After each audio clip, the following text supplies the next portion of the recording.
Hello there. In this video, I will show you how to withdraw money from Prizepicks to PayPal. In this quick guide, we will show you the exact steps to request a withdrawal and ensure a smooth transaction. So let's get started. Before withdrawing, keep these key rules in mind. You can withdraw funds to any approved bank account, PayPal, Venmo, or a debit card previously used for deposit. If you haven't deposited using PayPal before, you may need to withdraw to a PayPal linked account first. To withdraw money to PayPal, follow these steps. Open the Prizepicks app and tap the menu icon in the top left corner.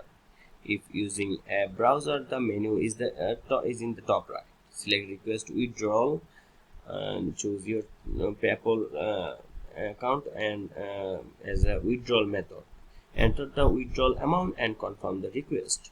After submitting your withdrawal, you will receive a one-time password code via email.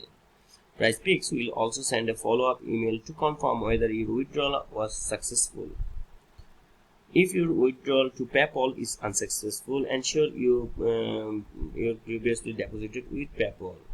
Double check that your PayPal details are correct. Contact Prizepicks support for further assistance. And that's it. That's how you withdraw your Prizepicks winnings to PayPal. If this video helped, then don't forget to like, subscribe, and share.